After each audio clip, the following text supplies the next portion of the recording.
Bon matin, bienvenue à la matinale. On est ensemble avec Stéphane Kéry. Quelle joie de vous retrouver pour un moment béni, de prière, de louange, de partage de la parole. Merci de votre fidélité à être connecté tous les matins. Dites-moi d'où vous êtes, le pays, la belle ville. Et envoyez-moi vos sujets de prière sur les infos qui apparaissent toujours au bas de l'écran.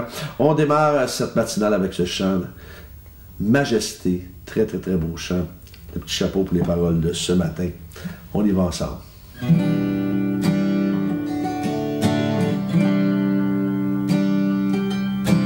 Me voici ébloui devant ta face, libre par le don de ta grâce. Me voici, l'être plein d'indignité,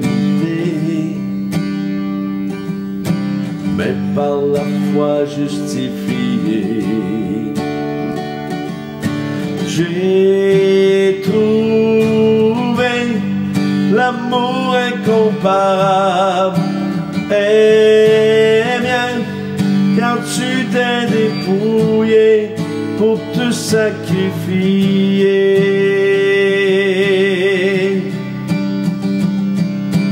Majesté, majesté, ta grâce m'a pris tel que je suis, sans valeur, mais pour toi perle de prix. Pardon. Majesté,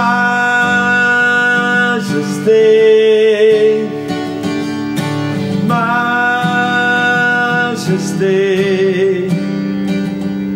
par ton amour je suis transformé en présence de ta majesté.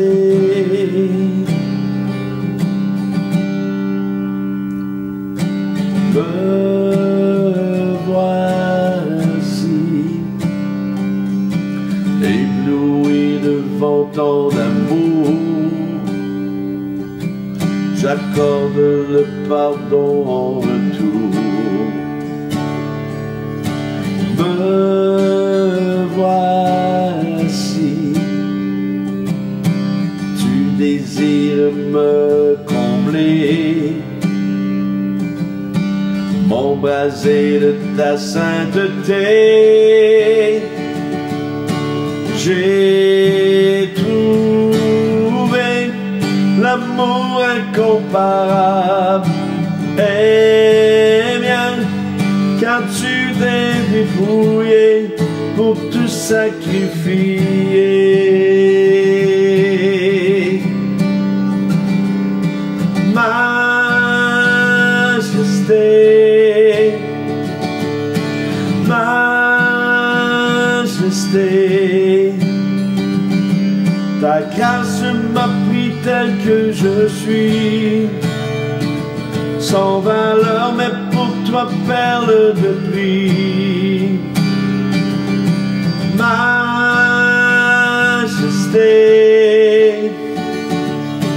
majesté, par ton amour je suis transformé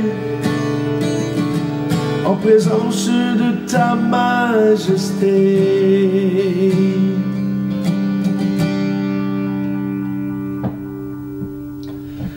Oui, transformé en présence de sa majesté, bien sûr. Le thème de ce matin, vous êtes inquiets de quoi? On va lire dans Matthieu 6, 20, versets 25 et 33 et 34. C'est pourquoi je vous dis, ne vous inquiétez pas de ce que vous mangerez et boirez pour vivre, ni de ce dont vous habillerez votre corps. La vie n'est-elle pas plus que la nourriture et le corps plus que le vêtement? Recherchez d'abord le royaume et la justice de Dieu, et tout cela vous sera donné en plus. Ne vous inquiétez donc pas du lendemain, car le lendemain prendra soin de lui-même. À chaque jour suffit sa peine. Je crois que plus que jamais, il est temps pour vous et moi de prêter attention à ce que Jésus nous dit. Parce qu'il nous invite à nous à focaliser davantage, à nous concentrer davantage, non pas sur nos inquiétudes et sur nos craintes, mais à focaliser sur sa fidélité, sur la fidélité de Dieu. Vous savez, le pasteur Malvin Newland disait ceci: je crois que l'inquiétude est l'une des plus grandes armes du diable. Elle peut voler votre joie, peut voler votre contentement, votre bonheur. Et ce qui est ridicule, c'est que la plupart du temps, nous nous inquiétons de choses qui n'ont pas eu lieu et qui souvent n'auront pas jamais lieu. L'inquiétude est futile, elle ne sert à rien. Malvin Newland qui dit ceci. Alors l'inquiétude a des effets néfastes sur la santé. Vous savez cela? Elle a des effets néfastes sur notre santé. Dieu nous promet de pourvoir à tous nos besoins. Pas à quelques besoins, à tous nos besoins. Ce n'est pas une question de... Ça dépend de ce que vous considérez être vos besoins aussi. Ce n'est pas une question de statut social, car riches et pauvres peuvent être inquiets. Alors, un est inquiet de ne pas arriver, l'autre est inquiet d'en avoir jamais assez. Alors, si vous êtes inquiet aujourd'hui, possible que vous ayez besoin de faire plus confiance à Dieu. Possible. Si vous êtes inquiet ou inquiète, vous serez définitivement moins efficace dans votre vie, moins efficace dans votre ministère, moins productif, et votre relation avec les autres, eh bien, elle va se détériorer. Alors, ceci dit, est-il possible que nous soyons inquiets parce que nos priorités ne sont pas focalisées à la bonne place? Vous savez, les demandes sur notre vie, les occupations, le travail, le boulot, parfois prennent le dessus sur notre vie de famille et sur autre chose. Et nous ajoutons des pressions parfois supplémentaires et inutiles. Peut-être des choses qu'on n'a pas besoin ou des besoins que nous nous sommes créés nous-mêmes. Parfois, on se crée des besoins. Il faut aller là, il faut assister à ci, il faut assister à ça, il faut participer à ci, il faut participer à ça. À un moment donné, il faut dire « ça va faire ». Il faut dire « non ». Point la ligne. On n'est pas obligé de tout accepter. On n'est pas obligé d'aller partout parce que les autres y vont, il faut y aller. Non. Non. Faites des choix dans la vie. Il faut faire des choix judicieux et selon notre rythme de vie aussi. Vous savez, moi j'ai des amis qui ont beaucoup de sous, mais je ne tente pas de les suivre.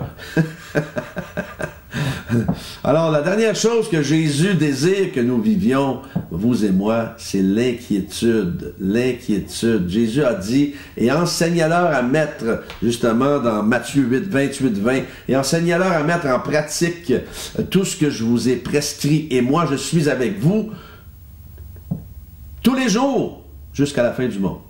Il n'a pas dit, je suis avec vous de temps en temps. Non, je suis avec vous tous les jours jusqu'à la fin du monde. Come on! Pas merveilleux, ça? Alors, si Jésus déclare qu'il est avec nous jusqu'à la fin du monde, c'est qu'il va être avec nous jusqu'à la fin du monde. Jésus, c'est pas un menteur. De qui et de quoi ou de quoi aurais-je crainte?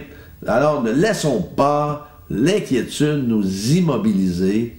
Et aujourd'hui, apprenons à faire plus confiance à celui qui ne nous suggère pas de ne pas nous inquiéter. C'est pas une suggestion qu'il fait, mais qui nous commande de ne pas nous inquiéter. Ne vous inquiétez pas. Pensons-y pour un instant. Jésus a tout accompli afin que nous ayons une vie abondante. Et lorsque nous nous inquiétons, eh bien, vous savez ce qu'on fait? On déclare en fait que ce qu'il a fait, bien, ce n'est pas suffisant. Et c'est tout à fait suffisant. Ne pas s'inquiéter. Et je vous laisse avec ce merveilleux verset de Isaïe 54, 14. Tu seras affermi par la justice. Nous avons été justifiés, vous et moi. Alors, personne ne peut nous voler cette justification-là, vous le savez. Alors, le texte continue en disant, oublie l'oppression, car tu n'as rien à craindre. Oublie la terreur, car elle ne s'approchera pas de toi. Alors, parce que Encore une fois, comme quelqu'un a dit, Jésus est le Dieu de tout ou il n'est pas Dieu du tout. Alors, ne vous inquiétez pas de rien. Ne vous inquiétez pas de quoi que ce soit. Jésus sera avec nous jusqu'à la fin. Jusqu'à la fin. Alors, croyez-vous ça ce matin? Appuyez-vous là-dessus. C'est pourquoi je vous le dis, ne vous inquiétez pas. Ne vous inquiétez pas. C'est ça que Jésus nous dit dans Matthieu 6, 25. Ne vous inquiétez pas. Alors, on va prier, si vous voulez bien.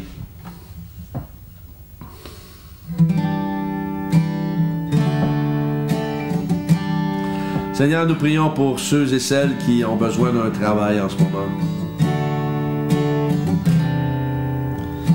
Merci Seigneur Dieu d'ouvrir les écluses des cieux pour chaque homme et femme, jeune homme et jeune femme qui ont besoin d'un travail en ce moment. Merci même de les surprendre en leur donnant au-delà de leurs attentes. Seigneur, tu es le Dieu des miracles. Tu es Seigneur, notre majesté qui domine. Merci Seigneur Dieu de pourvoir pour tes enfants. Puissamment. Merci Seigneur pour nos jeunes adultes, afin qu'ils ne s'inquiètent pas de tout ce qu'ils voient, de tout ce qu'ils entendent en ce moment. Merci de te révéler à chacun d'eux, chacune d'elles, et que des vaillants héros, héroïnes de la foi se lèvent pour toi, chez les jeunes adultes, Seigneur, jeunes hommes et jeunes filles. Merci pour le réveil spirituel, Seigneur, dans les cœurs, partout sur cette planète. Prions pour un réveil spirituel, Seigneur, dans les cœurs. Merci, Seigneur, pour l'Ukraine. Prions pour la paix, pour ce pays, protection. Que tu fasses une œuvre surnaturelle, Seigneur, sur tout ce qui se passe en ce moment. Merci d'intervenir puissamment. Protéger les enfants, les familles. Alléluia.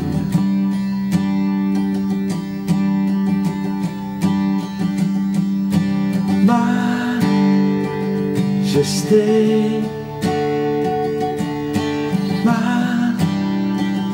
majesté, ta grâce m'a pris tel que je suis, sans valeur, mais pour toi perle de prix. Majesté,